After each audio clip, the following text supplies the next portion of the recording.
Quelque chose d'énorme vient d'exploser en Russie. On a l'impression de dire souvent ça ces derniers temps, preuve de l'intensité de la campagne de frappe à longue portée de l'Ukraine. Mais cette frappe était différente. La plus grande raffinerie de pétrole de Russie vient d'être anéantie, avec des répercussions non seulement sur la crise du carburant que la Russie subit déjà, mais aussi sur de nombreuses autres raffineries du pays. La frappe ukrainienne était parfaite. Un trajet de 2500 km a abouti à une frappe de précision qui a détruit une raffinerie. Et si tout cela n'était pas déjà assez humiliant, la Russie a envoyé son meilleur avion de chasse dans la mêlée, et il n'a absolument rien accompli en essayant d'arrêter les drones ukrainiens. Le 7 juillet, Business Insider a rapporté que les drones ukrainiens avaient parcouru des milliers de kilomètres pour atteindre la raffinerie d'Omsk en Sibérie occidentale. Plus de 2500 km d'espace aérien ont été parcourus, ce qui correspond à peu près à la distance entre Los Angeles et Houston, selon le média. Et ce sont 2500 km pendant lesquels les défenses aériennes russes ont tenté, sans succès, d'empêcher l'Ukraine de frapper. C'est le même résultat que lors de précédentes frappes ukrainiennes sur des raffineries. Des vidéos de la chaîne Telegram X Xelenova Plus montrent d'énormes nuages de fumée noire s'élevant de l'installation, avec des tirs de défense aérienne en arrière-plan. Nous savons tous ce que signifie la fumée. Il y a un incendie à la raffinerie d'Omsk en ce moment, et tout cela parce que les drones ukrainiens ont frappé directement une installation qui est censée être si éloignée que la Russie n'aurait jamais eu à s'en inquiéter. Tout cela a changé. L'Ukraine dispose maintenant de drones battant des records. Les autorités d'Omsk essaient de garder le silence. Le gouverneur de la région, Vitaly Kotsenko, a seulement confirmé que des drones ukrainiens avaient attaqué l'installation, mais il n'a rien dit au sujet des incendies. Il a précisé qu'il n'y avait pas de victimes, ce qui n'est pas une bonne nouvelle pour la Russie, mais montre la précision des drones ukrainiens. Kotsenko a également demandé aux habitants de ne pas s'approcher des débris des drones abattus, perpétuant l'ancienne excuse russe selon laquelle ce ne sont pas les drones ukrainiens qui causent des dégâts aux raffineries. Les défenses aériennes russes abattent tout, mais les débris tombent toujours sur ce que l'Ukraine vise. Tout cela n'est qu'une grande coïncidence. Pour la raffinerie d'Omsk, les débris du drone ukrainien étaient encore plus précis que d'habitude. Au lieu de viser de grandes cibles comme des réservoirs de stockage de pétrole, l'Ukraine a un objectif très précis. L'unité principale de raffinage du pétrole Elu AVT-11 à la raffinerie d'Omsk, qui a une capacité de conception de plus de 8,4 millions de tonnes métriques de pétrole brut par an, était la cible principale. Détruisez cette unité de raffinage et il ne sera même plus nécessaire de brûler le reste d'Omsk. Elle ne pourra tout simplement pas fonctionner à pleine capacité, car l'une de ses machines les plus vitales sera réduite à une épave en flammes. Cette unité a justement été touchée par les débris de drones les plus précis au monde. On ironise. En fait, les défenses aériennes russes ont échoué. Les drones ukrainiens ont percé à Omsk, et la raffinerie vient de perdre l'équipement le plus précieux de toute l'installation. Ce résultat est remarquable, mais ce n'est pas uniquement le type d'unité frappée par l'Ukraine qui rend cette attaque spéciale. Il y a deux autres raisons pour lesquelles l'Ukraine va célébrer, et les proches de Poutine vont pleurer à cause de ce que l'Ukraine vient de faire, et l'une de ces raisons est un record. Mais nous y reviendrons. La raffinerie d'Omsk compte parmi les plus importantes de Russie. Selon le Kyiv Independent, c'est la plus grande raffinerie que possède la Russie en termes de capacité de production, et elle est incapable de traiter plus de 21 millions de tonnes de pétrole brut par an. Ce chiffre nous donne une certaine perspective sur la frappe contre l'Elu AVT-11. L'Ukraine a neutralisé une unité qui est responsable de près de la moitié de la production annuelle totale de la raffinerie d'Omsk. Sachant que ces drones peuvent atteindre la plus grande raffinerie de Russie, l'Ukraine continuera probablement ses attaques. Les frappes répétées, en double et en triple, sont devenues la marque de fabrique des attaques ukrainiennes contre les raffineries, donc nous avons le sentiment que nous ferons bientôt une vidéo sur Omsk à nouveau en flammes. Selon l'état-major général ukrainien, la raffinerie d'Omsk est cruciale pour l'effort de guerre russe. La raffinerie produit divers carburants, comme l'essence, le diesel et le kérosène d'aviation, utilisés par les chars, véhicules blindés et avions de guerre. Et les civils, bien sûr. La Russie ne sera pas ravie de voir une autre de ses raffineries tomber, alors qu'elle est déjà en proie à une crise nationale du carburant causée par l'Ukraine. La raffinerie d'Omsk produit également des produits pétrochimiques et des lubrifiants utilisés par l'armée, et selon le Kyiv Post, elle atteint un profondeur de raffinage de 99%, ce qui est l'un des plus élevés de toute la Russie. Cela indique que la raffinerie d'Omsk atteint presque sa capacité de production maximale parmi les raffineries russes. Ce n'est plus le cas. et de loin. Nous avons évoqué des effets en cascade dans l'intro de la vidéo. L'impact sur la crise du carburant en Russie en fait partie, nous en parlerons bientôt. Mais un autre élément rend la raffinerie d'Omsk unique, comme le révèle le rapport de Militarny sur la dernière frappe de l'Ukraine, la plus impressionnante à ce jour. Le média affirme que la raffinerie d'Omsk est la seule de toute la Russie à produire des catalyseurs de craquage. Ces composants sont essentiels pour d'autres installations de raffinage secondaire du pétrole. Le craquage catalytique est un procédé qui décompose les hydrocarbures complexes en molécules plus simples et plus légères. Les producteurs de carburant emploient ce procédé pour optimiser rendement et qualité des produits copétroliers, comme l'essence et le kérosène. Privée de ces catalyseurs de craquage, la Russie ne peut plus produire de carburant de haute qualité. C'est une mauvaise nouvelle pour des millions de moteurs russes, qui s'useront davantage car les gens devront utiliser un carburant de moindre qualité. Un souci mineur, mais il s'ajoute à la liste de problèmes qui accablent Poutine actuellement. C'est déjà impressionnant, mais nous avons mentionné 2 raisons pour lesquelles l'Ukraine célèbre la frappe sur Omsk, dont l'une concerne un record. Nous vous avons déjà donné un indice sur la distance. 2500 km. Ce n'est pas seulement une distance remarquable à parcourir pour un drone. C'est la plus grande distance qu'un drone ait parcourue avant de mener une frappe réussie dans la guerre en Ukraine. United 24 Media révèle que les drones ukrainiens n'ont jamais volé aussi loin auparavant, et qu'il est possible que 2500 km soit l'estimation la plus basse. Comment ? La raffinerie d'Omsk se trouve à 2500 km de la frontière ukrainienne en ligne droite. Il est improbable que les drones ukrainiens aient effectué un vol direct entre la frontière et la raffinerie pour cette attaque. Ils ont probablement dû emprunter un itinéraire moins direct pour éviter les défenses aériennes russes, ce qui signifie que la distance réelle pourrait dépasser 3000 km. Quoi qu'il en soit, c'est un record mondial. L'Ukraine a battu l'ancien record de 1800 km qu'elle avait établi lors d'une attaque contre un radar transhorizon, Voronezh M, en août 2025. L'Ukraine a augmenté sa portée d'au moins 30%, rapporte United 24 Media. Pour la Russie, cela ne signifie qu'une seule chose. Le rayon d'action de l'Ukraine s'est encore agrandi, et presque rien n'est à l'abri des drones ukrainiens. Si Vladimir Poutine n'a pas saisi le message du panache de fumée de la raffinerie d'Omsk, le président ukrainien Volodymyr Zelensky l'a dit très clairement après la frappe. Volodymyr Zelensky annonçait que la Sibérie est désormais accessible aux frappes ukrainiennes de précision, soulignant que l'Ukraine vient de réaliser un record mondial. Jusqu'ici, la raffinerie d'Omsk était restée hors de portée des drones ukrainiens. C'est un point intéressant à considérer. L'Ukraine n'avait pas été capable de frapper Omsk jusqu'à présent. Et pourtant, comme vous allez bientôt le découvrir, l'Ukraine a utilisé un type de drone qui est devenu une caractéristique de sa campagne de frappe en profondeur pour mener cette attaque. Ça ressemble à une contradiction, n'est-ce pas ? Un drone que l'Ukraine avait déjà utilisé auparavant est le type de drone qu'elle a utilisé pour mener une frappe à une distance qu'on ne pensait pas possible auparavant. Qu'est-ce qui se passe ? On va vous l'expliquer, mais avant ça, c'est The Military Show. Si vous n'êtes pas encore abonné à la chaîne, c'est le moment idéal pour appuyer sur ce bouton avant que nous reprenions la vidéo.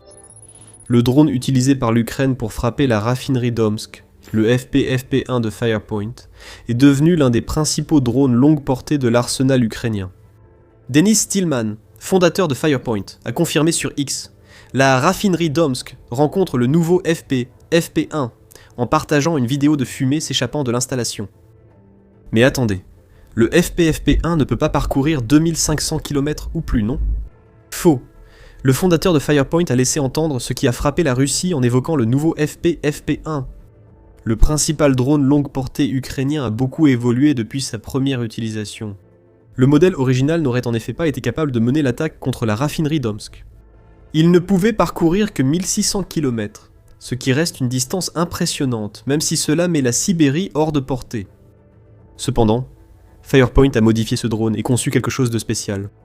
En utilisant un guidage assisté par l'IA pour augmenter sa portée, le nouveau FP-FP1 est capable de parcourir 2700 km. Fait intéressant, si l'hypothèse d'United 24 Media selon laquelle le drone a dû emprunter une trajectoire indirecte vers Omsk est correcte, Firepoint aurait peut-être amélioré le FP-FP1 pour couvrir une plus longue distance. Cependant, le FP-FP1 reste imparfait. Bien qu'il soit puissant et couvre une grande distance, sa vitesse maximale reste de 205 km/h. C'est assez lent pour que les défenses aériennes le détruisent, mais elles ont échoué. C'est aussi assez lent pour que la Russie déploie un de ses chasseurs les plus avancés contre le FP-FP1, c'est ce qu'elle a donc fait à Omsk. La Russie a envoyé le Su-57 ultra-moderne et supposé de 5e génération, pour s'attaquer au FP-FP1 que l'Ukraine a envoyé vers la plus grande raffinerie du territoire russe. Un seul vainqueur pouvait sortir de cette bataille entre le Su-57 et le FP-FP1. Le FP-FP1 pourquoi ? Quoi ?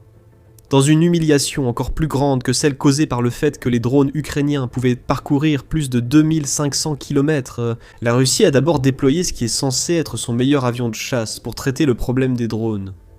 Pour finalement voir cet avion échouer à empêcher l'attaque de l'Ukraine contre la raffinerie d'Omsk.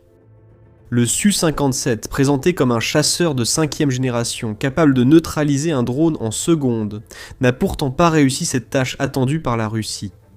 Cette révélation provient de Militarny, qui rapporte qu'un Su-57 a été aperçu dans le ciel d'Omsk lors de l'attaque de la raffinerie par l'Ukraine.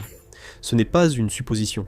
Des images montrent l'avion en vol, suggérant que la Russie a tenté d'utiliser son chasseur de 5e génération contre les drones ukrainiens. Il n'y a aucune confirmation quant à savoir si le Su-57 a réussi à abattre quoi que ce soit. Il a peut-être abattu un ou deux FP1, mais il n'a pas pu stopper le drone qui a touché Omsk. Pire encore pour la Russie. Ce déploiement du Su-57 impliquait également l'utilisation par la Russie d'un avion de détection et de contrôle avancé, A-50U, qui aurait dû fournir toutes les données dont le pilote du Su-57 avait besoin pour abattre les drones ukrainiens. Pourtant, le Su-57 a échoué. Deux des avions les plus avancés de la Russie n'ont pas pu arrêter les drones ukrainiens, qui se déplaçaient à une fraction de la vitesse maximale de ces avions. Les images du déploiement du Su-57 suggèrent que sa présence dans le ciel au-dessus d'Omsk n'était pas une simple coïncidence. Le Su-57 est conçu pour loger ses armes dans des soutes internes, réduisant ainsi sa signature radar. Cependant, le Su-57 aperçu à Omsk était équipé de points d'emport externes pour des armes pouvant être utilisées rapidement contre tout drone repéré. En particulier, le Su-57 dispose de missiles R-74M2, qui sont des armes guidées RR largement suffisantes pour abattre des FP1. Rien de tout cela n'a suffi. Cela montre que le Su-57 ne répond pas à sa réputation, même s'il aurait été modifié pour permettre à la Russie de détecter et éliminer des drones. Poutine baisserait la tête de honte maintenant, s'il était capable d'éprouver de la honte, car il a présenté le Su-57 comme le meilleur chasseur du monde. C'est notre meilleur avion.